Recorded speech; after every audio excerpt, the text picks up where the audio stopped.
Hello, welcome to the last day of Revolutionary Actions. Today we talk about the Haitian Revolution. Question number 1. How were the people of Saint-Domingue inspired by the US and French revolutions? The most important thing to know about the different responses and the different sources of inspiration for the people of Saint-Domingue is that this people of Saint-Domingue could be divided up into about 5 different population groups. Among the people of African descent, you had those who were enslaved, those who were free or born free, and those who had run away. Those who had run away from slavery were part of maroon communities, which we've already talked about in previous units. Those who were free people of color, people of African descent, often also of mixed race, either with parents who are both of African and European descent, or often also of Taino or Indigenous American Amerindian descent. The third population, obviously, the enslaved Africans, enslaved against their will, and often unhappy at that. The last two groups of the population, groups 4 and 5, are the white population, the people of European descent, those who are the slave masters, and those who are the members of the poor whites, or as they called them in Saint-Domingue, the petits blancs. These different groups of people were inspired by the US and French revolutions in different ways.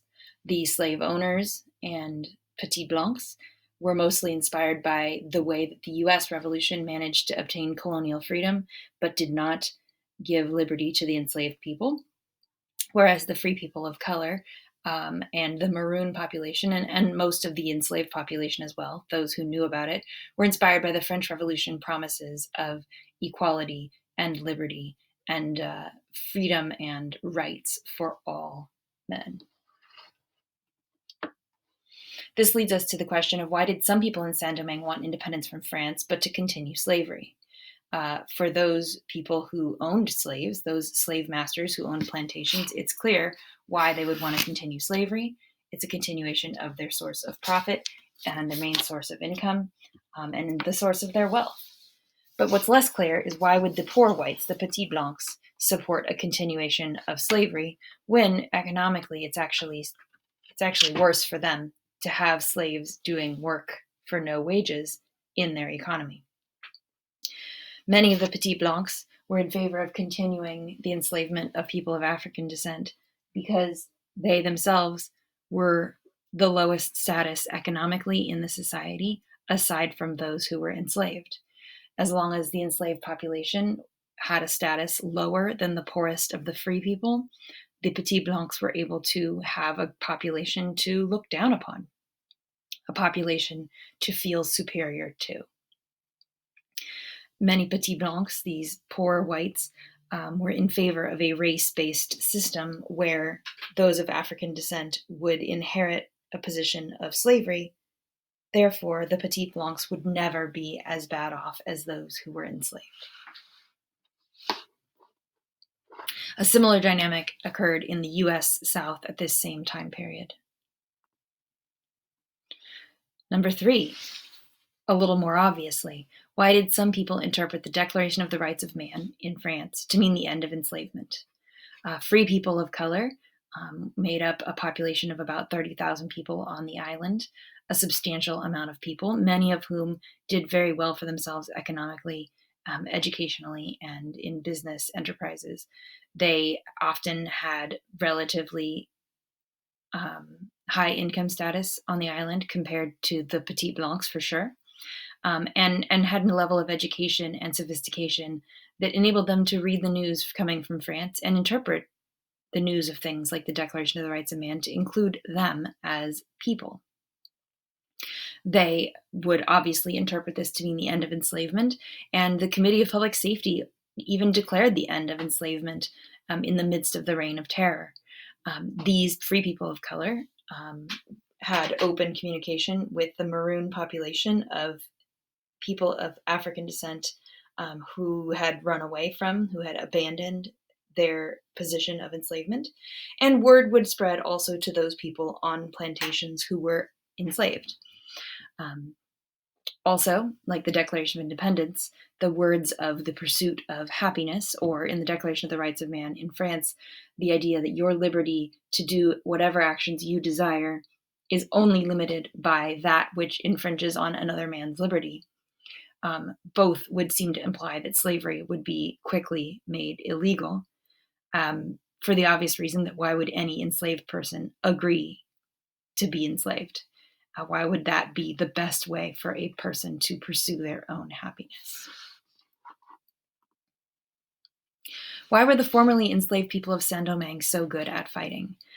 This has multiple different parts to it, but the first part is that many people who were enslaved in places like Saint-Domingue and other islands in the Caribbean came from an area that the English and the French called Guinea, or the Gold Coast. Like we've talked about previously in this class, the Ashanti, the Akan speakers, or as the English speakers called them, the Coromantee, were a population, the Ashanti, those ancestors of the Ashanti people today were especially good at warfare. Their origins on what we would call the Gold Coast meant that they had ample supplies of gold and wealth. This is review from the slave trade unit. They had ample supplies of gold and money from the Gold Coast, right here on the map. And they were able to purchase guns and weapons from the Portuguese slave traders, and they themselves were able to conquer large areas on this coastal area of Western Africa. What this led to was generations of warfare between the various nations of people in this area, all the way up to this area and all the way down to this area, up to Senegal and Senegambia and down into the Congo. Warfare was common for over 100 years. This means that those who were enslaved from these areas were largely prisoners of war, largely veterans of years of war, and usually pretty skilled at that fighting. Many of the enslaved people of Saint-Domingue came from this area. Some people, like this woman down here, Toya, who was the foster mother of this guy here, Jean-Jacques Dessalines. She was a veteran fighter from those wars, a veteran soldier. She taught her son to be tough and aggressive. And then also, on top of that, people like Dessalines and Louverture from our first slide were inspired by the French Revolution itself. This picture here in the middle, if we were to ignore the skin color of the sword-wielding soldier, this picture would not be out of place in the French Revolution. And so people like Dessalines were continuing the French Revolution policy of absolute terror and deadliness, decapitating those people who were thought to be sabotaging the revolution. And on the other hand, other formerly enslaved and people of African descent who were just fed up and bitter with their position over the years. They just had a passionate reason to fight the French, especially once Napoleon and his soldiers arrived to re-enslave the island. They had a reason to fight. They're fighting for their own freedom, which always makes people more passionate than those people who are fighting because of a wage. This brings us to our fifth and final question. How were these three revolutions connected to each other?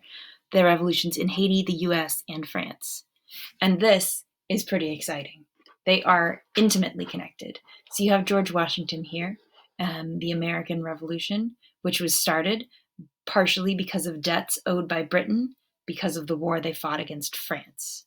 Then the new United States borrowed money from France to fight their war, and the French helped them fight their war. This put France in debt, which led to a revolution in France, which led to eventually Napoleon coming to power in France.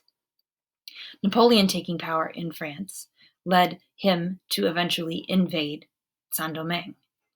His invasion of Saint-Domingue to reinstate slavery after the French Revolution had eliminated it, and the revolution in Saint-Domingue for independence, inspired by the US War for Independence, led Napoleon to invade Haiti, to invade Saint-Domingue, to try to reinstate slavery and reinstate the place as a colony, which led to the rise of leaders like Louverture to fight for independence.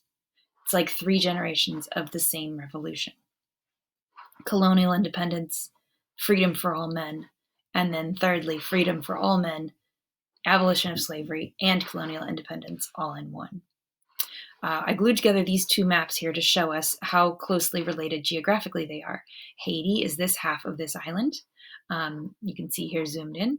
When Haiti obtained its independence, Napoleon decided to give up on his American empire entirely. Haiti was the most profitable colony, and it was also seen as kind of the gateway colony to the rest of the French possessions in America, what is called Louisiana.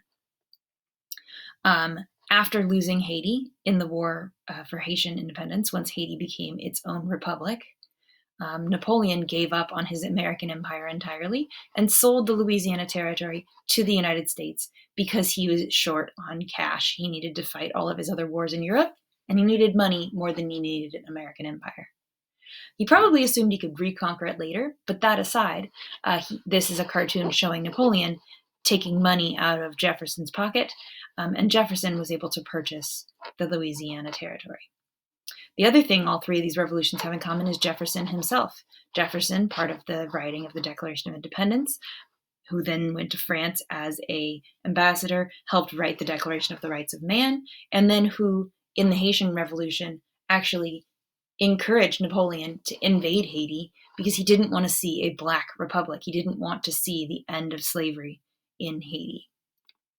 The Haitian Revolution also, this is a continuation of that same question, but I want you to look at this document.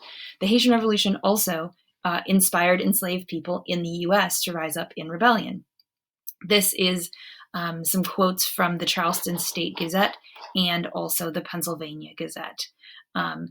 It says here, on Tuesday the 14th, the intendant received certain information of a conspiracy of several French Negroes to fire the city and act here as they had formerly done at San Domingo. To fire the city, meaning to burn the city down. So there was a conspiracy of Africans, African Americans, black enslaved people, because it says here, act here as they had formerly done in San Domingo. They were planning to burn down the city. They found themselves obliged on Saturday last to apprehend, arrest a number of Negroes, probably enslaved people, and among others, the following charged as the ringleaders. We know for sure that these were enslaved people because Figaro was listed as the property of Mr. Robinette, Jean-Louis, the property of Mr. Langstaff, Figaro the Younger, the property of Mr. Dallaire, and Capel, etc., etc. On examination, they all at first positively denied their knowledge or concern in the plot, but the younger Figaro, after some time, made a partial confession. After some time implies to me that there may have been some kind of coercion or some kind of deal struck, and it was admitted and evidence on the part of the state. So Figaro's confession. The others were on Monday brought to trial in the city hall before as respectable a court and jury we ever remember to have been convened. In this time period, respectable is code for white, so it's in front of a white jury and a white court, a white judge. A number of witnesses were examined and fully proved the guilt of the prisoners, and the court, on mature consideration, unanimously condemned Figaro and Jean-Louis to be hung, and Capel and Figaro the Younger to be transported. Transported means to be shipped to the islands, so they're going to get sold probably to some other colony, perhaps Jamaica or some place like that that still has slavery in the form of plantations. A lot of students ask this question, so I want to put it here. Were other countries scared about the enslaved people from Haiti who are now free? Yes. The US was in particular terrified, but other slaveholders in places like Cuba or Jamaica or Brazil were also terrified. All right, these are the 5 questions. You should submit your 5 summaries for these 5 questions. And the homework following this lesson is to catch up on whatever you need to finish, and also to start the test.